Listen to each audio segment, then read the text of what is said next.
Welcome to episode 6 of the All Hustle podcast. I'm your host, Bowen, and today I'm joined by Daniel. What's going on, guys? Abdul. What's up? And Marco will be hopping on here shortly. But this week, we're going to go into our all NBA teams. I know there's a lot going on in the world right now, but I think it's nice to just talk some hoops for a little bit. And these all NBA teams were very difficult for me, and I know for my co-host as well. For the first team, I am fairly certain that everyone else has all 5 players because it was kind of an obvious decision. We can kind of get right into it. I mean, James Harden, Luka Doncic, Giannis, LeBron James, and Anthony Davis. I think those are the obvious top 5. Daniel, you have the same thing? Yeah, I think everyone should have the same thing unless they decided not to put Davis at center. I got it. Yeah, Abdul? Yeah, Doncic, Harden, Braun, Giannis, Davis. And Marco? Yeah, I'm with you guys right there. Nothing to add. Russell Westbrook, right? No. Be good. Yeah, it was I think Anthony Davis played around 30% of his time at center, so he wasn't primarily a center, but in clutch situations, he's a center, and for the award purposes, I mean, it just makes it so much easier to have the 5 best players in the league be on the first All-NBA team. So for our second team, we can, I think we'll start with probably the most difficult selection is our guards. My guards were Damian Lillard and Bradley Beal. Now, that could be difficult. I know Bradley Beal, so he averaged 30.5 points, 6.1 assists, and 4.2 rebounds, 35% from 3. For me, Beal and Young were the hardest decisions to make, but I took Beal over Young because his team was a little bit better, 4 more wins, and he's a slightly better defender. I mean, not by a huge margin, but Young is just a train wreck on that end.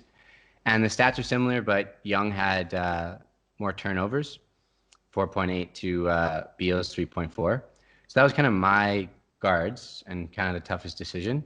How about you, Daniel? So I had Lillard as well. Okay. He statistically is having his best year ever. Portland is not doing so hot. But if Portland was doing really well, I mean, he might have had an argument for first team. And my other choice, I do have Beal on my third team, and maybe I should have put him on my second team, but can't believe I'm saying this. I put Westbrook on my second team. Wow. Yeah. Interesting. I know Marco's loving it right now. I'm not a fan of Russ's game, but this year felt different. I would, it's one of his best seasons. And it feels like he's been playing winning basketball. He's more efficient. He's just being a smarter player, and his numbers, as usual, are really good. So I think this year's different. I think he's made smarter decisions. After a terrible start, he's been super good. So I think he deserves the second team. That's interesting because he had a really bad start to the year, I think, obviously, because adjusting to the new offense and kind of adjusting with Harden. And then when Harden had a bunch of bad games, he kind of came on. But, I mean, he's still shooting 25% from 3. He's not that efficient, and he's having 4.5 turnovers a game. I mean, his other stats are great, and the team is doing good, but... Yeah. He's shooting 47% from the field. That's by far his best average. Yeah, definitely. That's a really good average, too.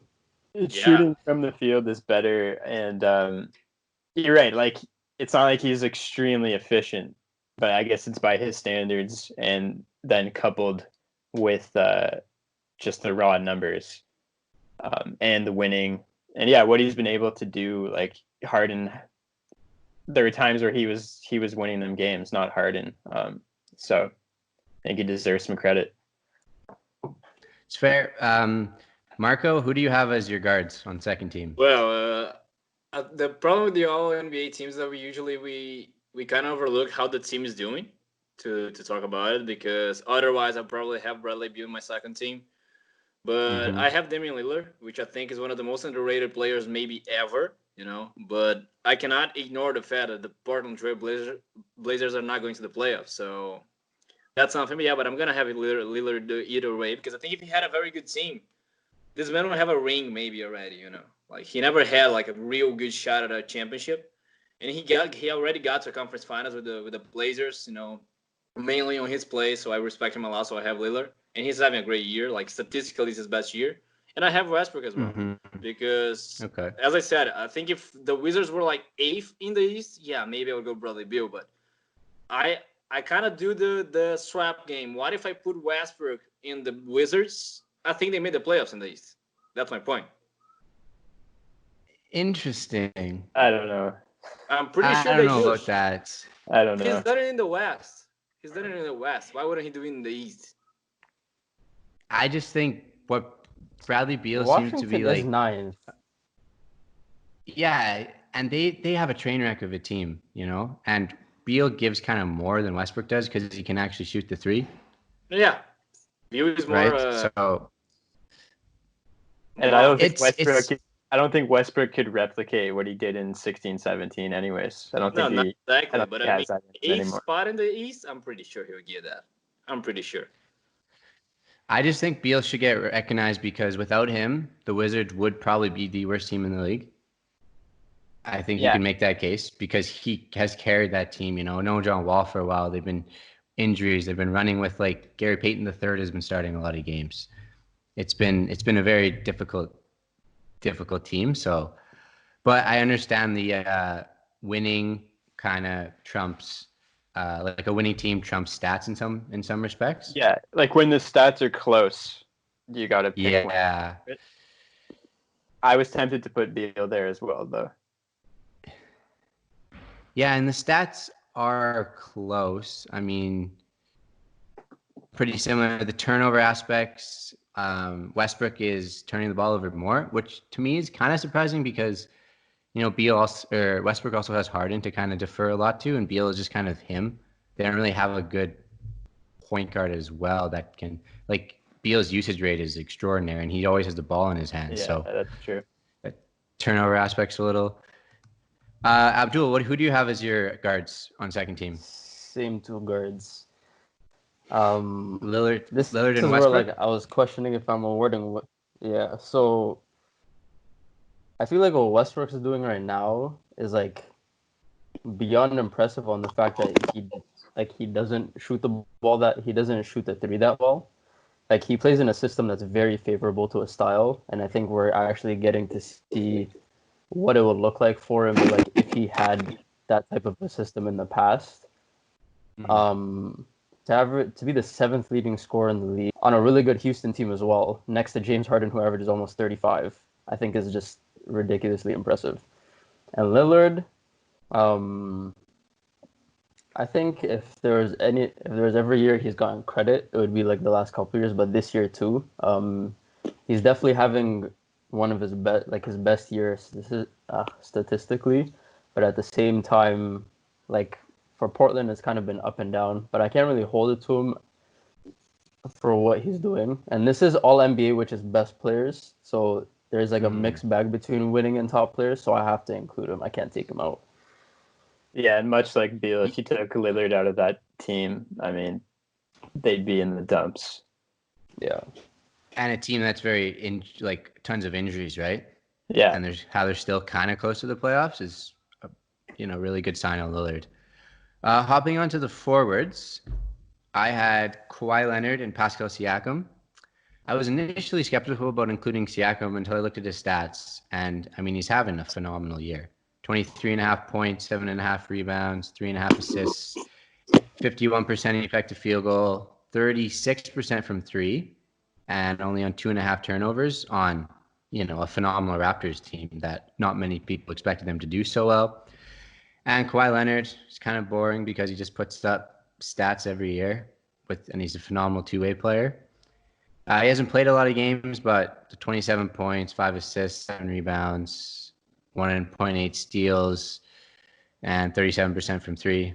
That's just kind of a no-brainer for me. Daniel, who did you have as forwards? So I originally had Kawhi and Siakam too, but Ooh. I was looking into Siakam's. The advanced stats aren't favorable to him, and then this is one of the guys who, when I dug into advanced stats, stood out was Jimmy Butler. So I had him on my second team. Okay. You had who, sorry? Jimmy Butler. So his 3-point shooting This was one I debated too. is tough. Is not very good this year, but Worse than Westbrook's. otherwise his season, he's just having a super strong season. 26-6, playing great defense every night, and 23.4 PER. And I know PER is a flawed statistic, but still, he's just having a really, really strong season. In Miami's record too, I think we talked about Bam being a big reason for that last week, but I do still think Jimmy is the number one reason why they're doing so well. So yeah, Kawhi and Jimmy for me. That's interesting because, I mean, the Raptors have a better record, and I'm kind of looking at the perspective on, Siakam's their one, Butler's their one, but yeah, I mean, that 3-point shooting though, and even you weren't that efficient too shooting. So it's he's not a menace though. Best, but his true shooting percentage is 583. It's not like he's not having a terrible year efficiency wise. No, that's fair. Abdul, who'd you have as your forwards? So I started opposite of Daniel.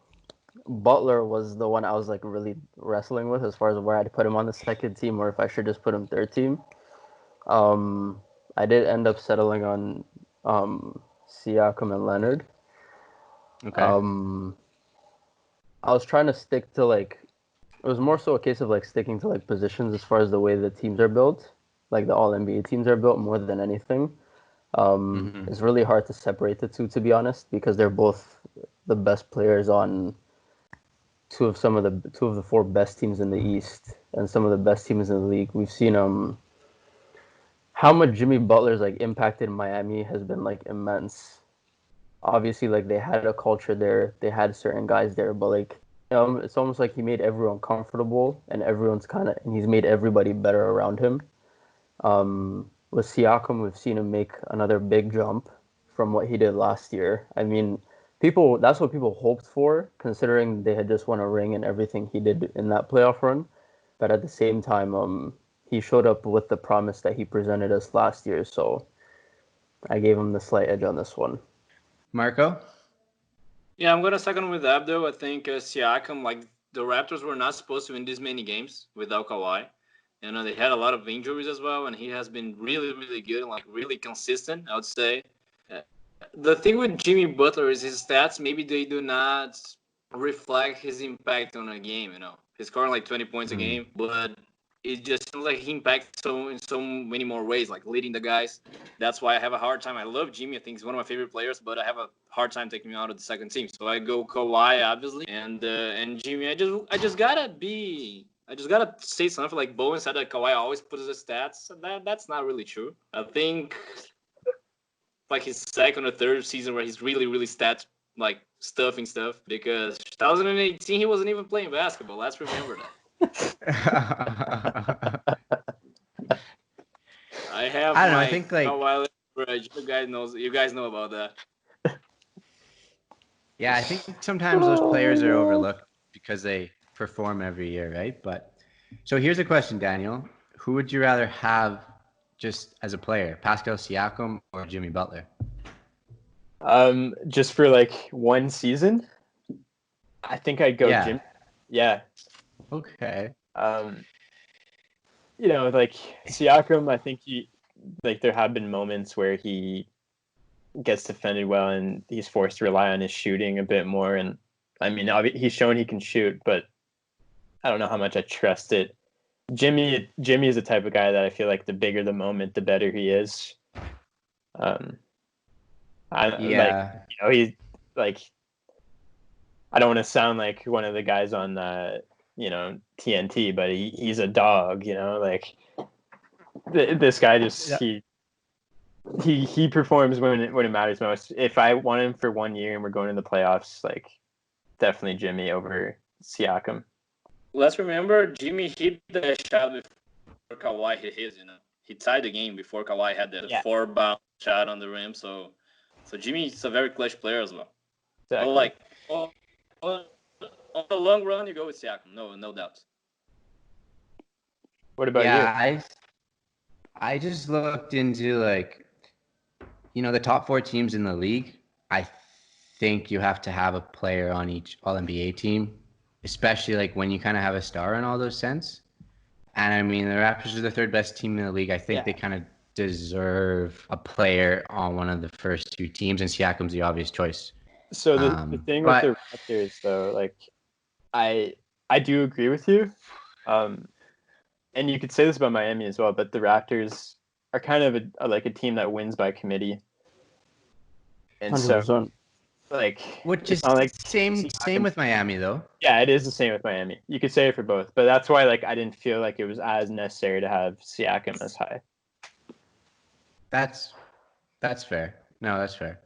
I didn't actually have Butler on any of my All NBA teams, but we'll get to that later.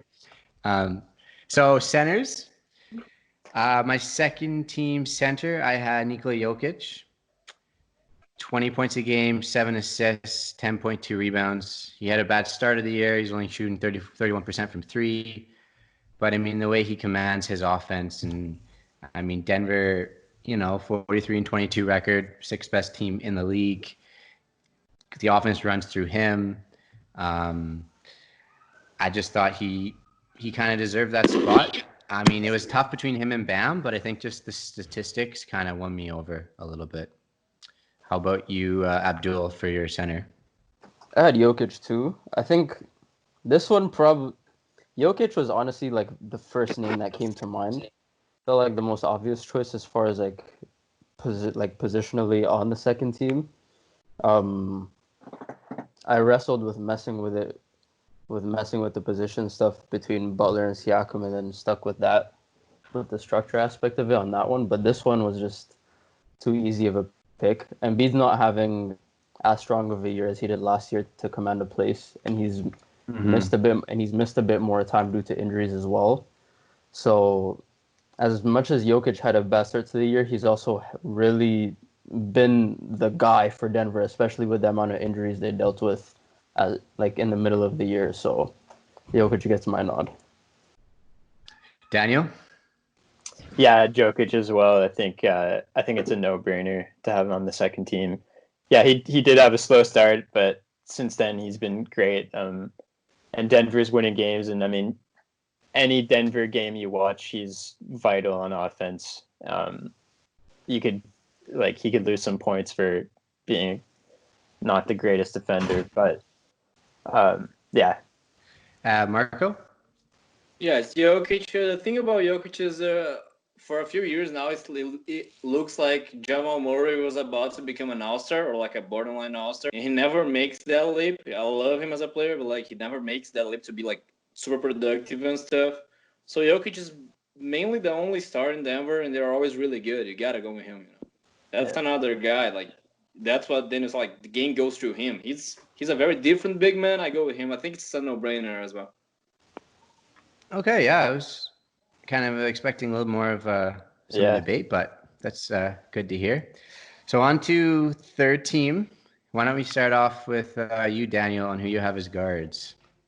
So my guards, I have Bradley Beal. Okay. We covered why we have him on our teams, and then I have Chris Paul. Ooh. So this is where I went winning over stats. Obviously, Chris Paul's stats don't stack up, but I love what he's doing with OKC this year, and he deserves credit. I mean, people thought OKC would be the worst team in the league. He came in, and it's not just him who's playing well, of course, but he's the leader. He's winning them games in the clutch. And I think he has to be on one of the All NBA teams. I even thought like maybe I'd put him second. And yeah, the clutchest team in the league as well. That's interesting. Abdul, who do you have as your guards? Same damn pair, man. Oh, damn. Same Okay. pair. Yo, because I was looking at it, like, because once you get to third team, that's where you really start to consider who you're actually gonna have to snub. So there's a lot more to wrestle with there. But like, I couldn't not reward Chris Paul and Bradley Beal. Like that one I was wrestling with, but I was like, I can't pull the whole winning thing on this guy. Like he's pulling all the strings in Washington. They snubbed him on All-Star for some reason. Like I couldn't snub him on this one, but Chris Paul, man, like dude's 34, 35 years old now. Like he's just 35. almost 18 a game, 7 assists a game. Like he's been healthy this year too. Like he's not missing games. Like I know he's got that knock for quite a bit now, especially like the last couple of years in Houston, but like he's been healthy, he's hooping. Everyone on that team is like playing better, playing around Chris Paul. And I know he has some help, but like most of the credit goes to him as far as like the shine that OKC is getting because he's the leader of that team and he's also the floor general every time he's there. Yeah, that's fair. I think Oklahoma City deserves a player on All NBA just because of how good they were doing. Marco, who did you have as your guards? First of all, I'd like to start with my honorable mentions because Trae Young is having a great year, 79 points per game. Kemba Walker was going to be in a team of mine if he was healthy, but he got hurt. And so I got to go. Bradley Beal's already in, and I got to go Chris Paul as well, man. I mean, it's kind of a respect award. Like, yeah, let's give it a last one to Chris Paul. But, I mean, everyone described – there was an article on the NBA's website. It was like, OKC is not bad. They would make the playoffs in the East, And now they're fighting, like, for home court advantage. So you got to go with Chris Paul. I know his stats are not, like, as close as they used to be, but it's the same thing with Jimmy Butler, Yeah. He just makes the team better around him. So I got to go with him. Interesting. I think I'm regretting my guard decisions now. Like a lot. Because I had Trae Young. He just had such a good statistic. Yeah, I know. But I still think that's a fair choice. I mean, Trae's having 29 points a game, and that's crazy. That's really good. No, I'm not against Trae Young being on it. I'm just surprised he put him there. Yeah. I didn't think you were gonna put him there. I know. If anyone in the group would have done it, I thought if anyone in the group was gonna do it, it would have been me. So wait, who do you have? Trae Young and who? Sorry. I also have Kyle Lowry. Okay. That was one I wrestled with. That's too. cool. Yeah. I'm okay. Marco's like, what? It's just such a. It's just so difficult because I mean Chris Paul is up there, Russell Westbrook, Ben Simmons, Devin Booker, Donovan Mitchell, all those players. I forgot you didn't put Westbrook in your. You're gonna have Kyle Lowry, not gonna have Russell Westbrook. That's no. I'm okay with it. I still like. I would argue for Kyle the same way I'd argue for Chris Paul. I know it's not like the same. Like Kyle has better players than Chris Paul around him, but the Raptors have the third best record in the league. So that's okay. But you could argue that maybe Kyle Lowry is not even top 2 in the Raptors anymore. No, yeah, he is. But like. The team is just so much better, I mean, yeah, no, it's true. But if you watch, like watching Raptors games, like has such an impact on that team. Like, wait, and yeah. Wait, remind me who are your second team guards again? You had my Lillard second and Beal, right? And Beal, yeah. Okay. I know this. Like, I'm regretting putting Young. I'm thinking, but. I mean, statistically, he had a great year. I mean, Atlanta has a train wreck. Kyle Lowry's two-way abilities a lot. I really thought about Donovan Mitchell a lot because I think Utah deserved a player, and I don't think Gobert was good enough. I mean, his statistics were great, but yeah, I just decided Kyle Lowry, what he shows on both ends of the floor. I think defense on All NBA really gets overlooked. I know it sounds stupid because I have Beal and Young on the team, but. like with players who don't have as big statistical profiles, like the Chris Paul and the Jimmy Butler and Kyle Lowry, you kind of have to look at their two-way abilities and just how surprising the Raptors were this year. Kind of warranted my decision for Lowry to be put there. And yeah, Trae Young. I think you guys had Trae Young like at least in honorable mentions, right? Yeah. Yeah. No, but that's the point. I think like if we could have more point guards and shooting guards in the teams we would have. I mean, I'll probably have like 8 guards if I could like. Doesn't matter the positions. I can put whoever I want. Because as I said, I think Kemba and Kyle Lowry and Trae Young, they are top 15 performances this year in the NBA, overall, not just like position wise. But and even like we're doing team, we gotta go with guards. And even Devin Booker has a great year. And I mean, Devin right? Booker one hurt me. See, I had like Beal, Booker, and Trae Young kind of all in the same breath, like bad teams putting up numbers. And so I think you could argue for any of those guys. I just thought Beal had a slightly more impressive season than those two, but I don't think Trae Young's a bad choice either. Yeah. The guard's hard. Like, and even like one guy we didn't talk about was Ben Simmons. I mean, he's having a strong year, and he's proven to be an exceptional defensive player too. And Ja Morant as well. I don't know about Ja Morant. I think I'll give him a year or two. Yeah. The narrative, come on, the man just popped in the NBA and is taking teams to the playoffs. That's a great narrative, It's true. That's true. But I think all these guys we're talking about would. No, yeah, I would not have him. Just saying he's another guy, and of course Lonzo Ball, right? Yeah, Lonzo Ball. Not even remotely close on that one. Yeah, I mean Simmons was like efficient, 58% field goal, like lead leader in steals, 8 assists, 8 rebounds, like. Yeah, I mean, it was just so hard to debate between all these guards. It's just so frustrating. But did you guys find that the hardest? Yeah, definitely. Yeah.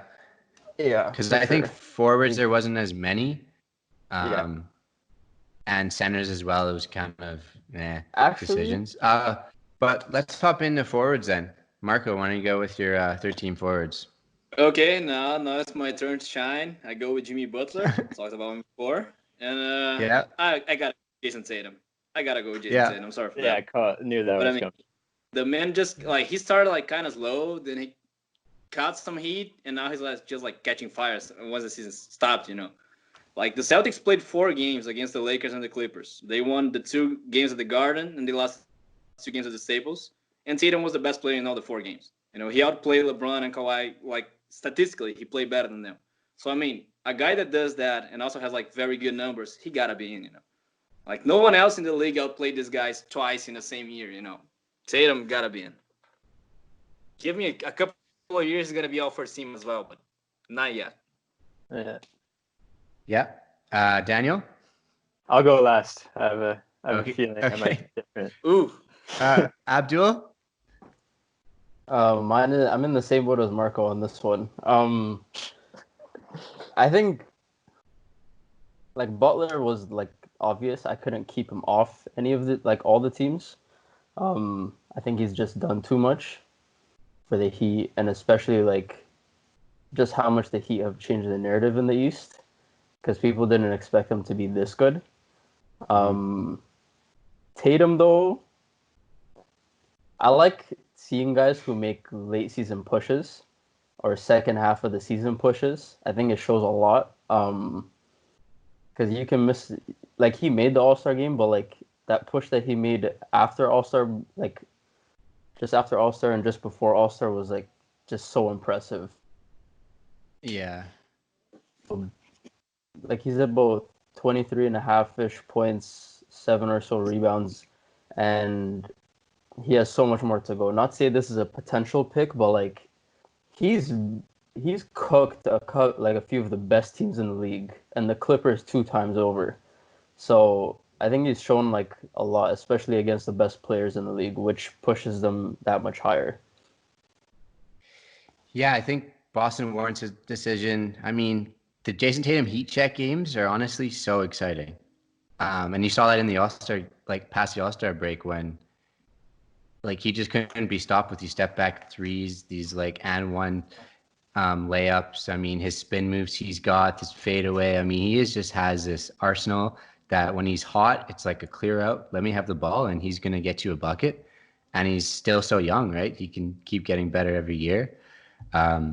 He was my obvious choice for guard, and then I also had Chris Middleton. Again, I didn't like him in a vacuum as a player is meh. But statistically this year, I was surprised he's 26% usage. So he's in like the 90th percentile of usage of players, which surprised me. 41.8% from three, 21 points, 6.2 rebounds, and 4.1 assists. I debated between him and Butler. I gave the edge to Middleton just because I was just so surprised in how well he's doing statistically. Giannis has been injured a couple of the games, and Middleton has kind of just taken the offense and pretty much ran with it. I mean, I think Butler is I would rather have Jimmy Butler over Chris Middleton as a player. But this year, I think statistically and just, I mean, with the team aspect too, I think he deserves my spot over Butler. I didn't even mean to laugh about your pick. It was more so Marco's face. Like, why'd you drop your neck like that on camera? Yeah. So no, I'm not a huge Chris Middleton fan, but I was gonna say that before. Like Milwaukee wasn't a 70-win like pace. You know, you gotta have two guys maybe. Yeah. Yeah. And it's not gonna be like Eric Bledsoe or Brook Lopez. So you gotta be with the second best player. It's gotta be Chris Middleton. Yeah. Like me not thinking he's like a star. That's okay. Like the team is doing very, very well and he's playing well. So whatever. The points you made are not wrong though. Yeah, well that's who I had too. I put Butler on my second team and then Siakam on my third. Okay. And then my last spot was Middleton, and that's Middleton over Tatum. I love Jason Tatum. He's one of my favorite players to watch. And it's like when he started like going off this year, I was like, finally, like I've been kind of waiting for this to happen. But Middleton, like as you covered most of that, Bowen, but he's just having such an efficient year. Like he's basically having a 40, 50, 90 season. He's like his field goal percentage is 49.9%, so he didn't quite make the cut. But wow, and you know, he's scoring 21 a game, and he's only playing 30 minutes a game. You know, so that's something you factor in. He could be putting up better numbers if you know the Bucks didn't have leads going into every fourth quarter. And that's very true. Also, like rewarding winning. You know, like the Bucks are the best team, and even if they weren't though, like I think his numbers are worthy, and yeah, I think that covers it.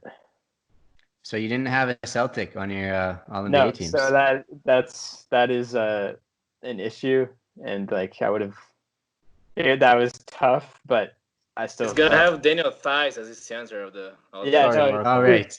You didn't realize Enes Kanter is my center, so. Oh, of course. Yeah. No. Let's jump into center then. Marco, you want to start off with the center here? I mean, I didn't want to put this guy in. You know, I like him a lot. I think he's very good for the league, his image and everything. But I'm so mad at him because he doesn't take care of himself. This guy is killing. Yeah. When he said I don't like him, I was like, oh, yeah, because he's a Celtics fan, of course. Who are you guys thinking? I was thinking Gobert when you said he didn't take care of himself because of COVID. No way. No, like, okay. We forget like a healthy Joel Embiid. I said this a couple to some of my friends here. A healthy Joel Embiid is maybe the best player in the league. And my friend replied to me, there is no such thing as a healthy Joel Embiid, you know.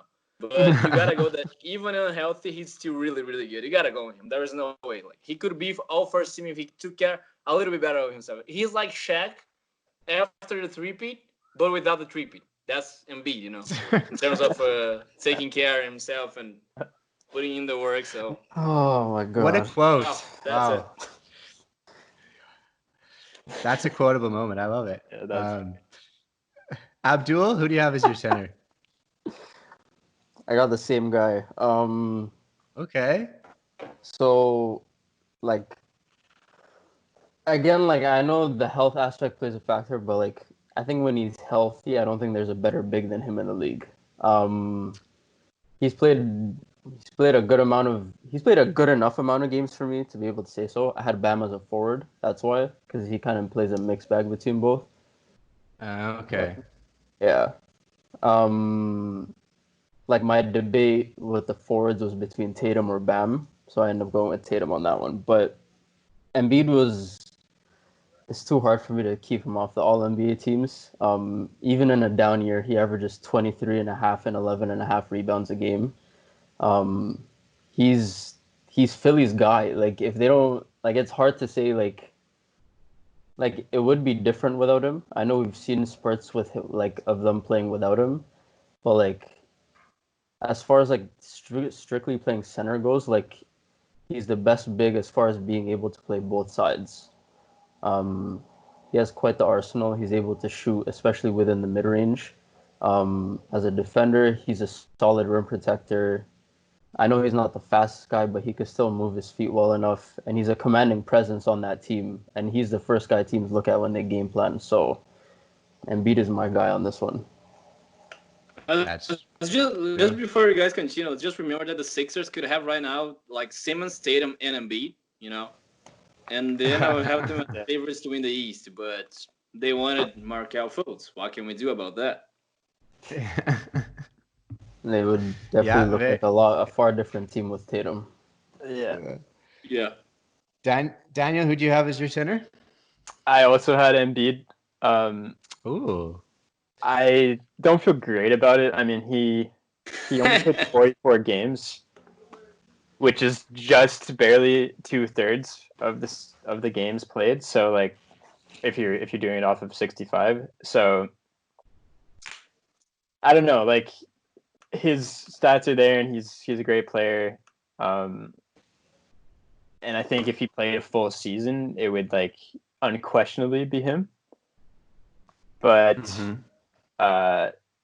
Gobert and Bam are also having incredible years. So I was thinking about putting either of them in. Gobert, like I'm not the biggest fan of his game, but he's having a super strong season. Like you can't deny that. And for Bam, I don't know. I guess it's just Bam's stats aren't quite there. They aren't quite on the level of like Embiid, and so I just gave him the edge. Yeah, I had Bam. I mean, I didn't have Jimmy Butler, so I think I kind of needed a Heat player in my all NBA teams, and the Embiid Bam debate. Yeah, I mean, he's 16.2 points, 5 assists, 10.5 rebounds. A lot more efficient, 56.7% field goal, doesn't shoot the three. Very 1.3 blocks a game, 1.2 steals, and then the 41-24 record with the Heat. I really needed a Heat player to be on one of my All NBA teams, and I just thought he's just having such a breakout year, such a young guy. His versatility on offense, the ability to dribble the ball and run sets through him, I thought was really important. So I had him over Joel Embiid. Don't feel great about it, but yeah, if Embiid maybe played the rest of the season at his pace and maybe the Sixers had a little bit better of a record, then I would have put them over Bam. But I just needed a Heat player. So I guess we kind of discussed this a little bit about other people worth considering. I really looked at Karl Anthony Towns, but he only played 33 games. But his stats, 26.5 points, 4 assists, 11 rebounds on 60% effective field goal, 41% from three.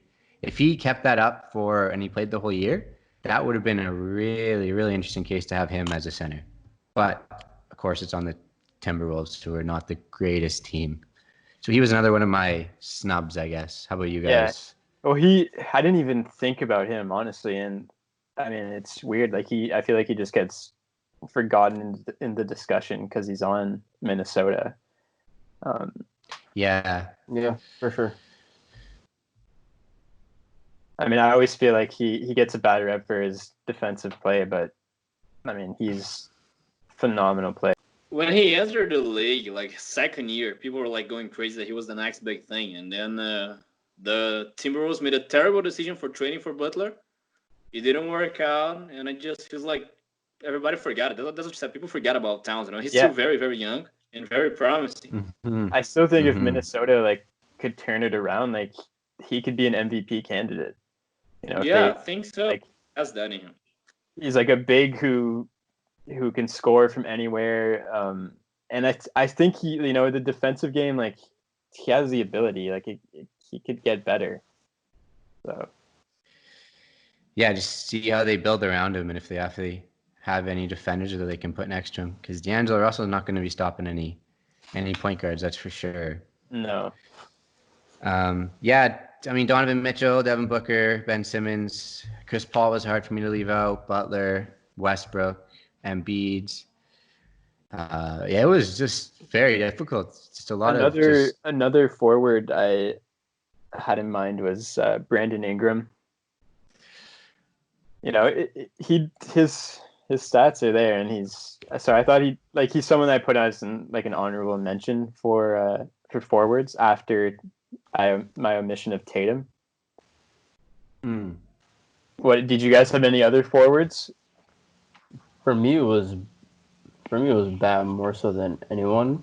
Ingram was another as far as the forward spot goes. It's kind of different this year because like the top guys are hurt, so it left open some spots for guys. Yeah. So I wouldn't say there are too many snubs in that sense, but like for guards, I'd say Kyle Lowry, Donovan Mitchell. I had in mind too. It was hard to leave out a Jazz because they have such a good record, right? Yeah, and then my guy beat Donovan Mitchell. I'm gonna double on that. Not Mike Conley.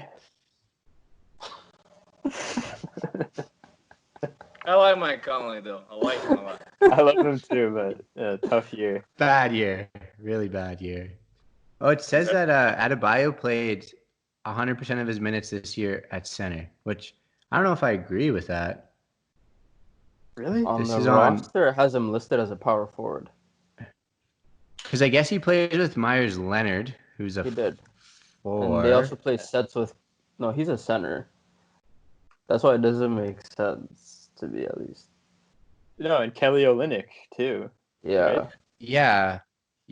But this is on Cleaning the Glass. It says 100% of his time at center, but it's just so interchangeable there. Yeah. I think of him as a center too, for sure. Yeah, so he was tough. I think we discussed all the other big snubs. Yeah, very, very difficult, but I think we kind of all had the same roughly 18 to 19 players on our teams. Yeah. Bowen, your team is the most different, probably. Yeah. The most. I was going to say that. Even for Bowen standards, like, that's a very strange team.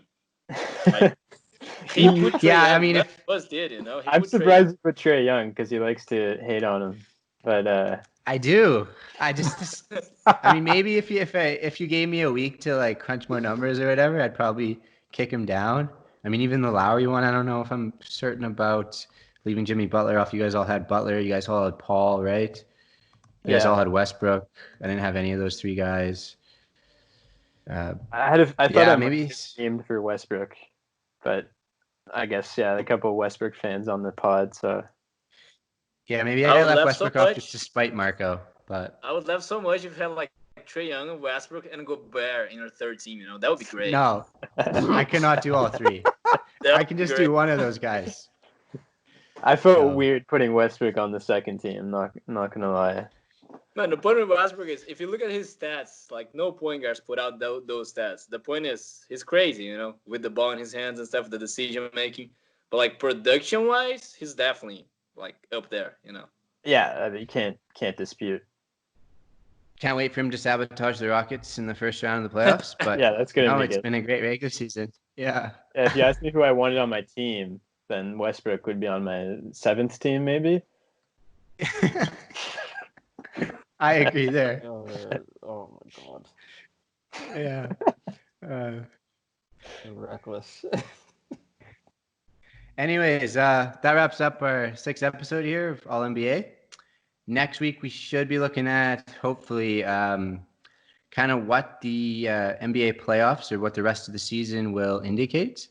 So that'll be happening next Monday. Be sure to like and subscribe on iTunes, Spotify, and YouTube. And we'll see you guys all next week.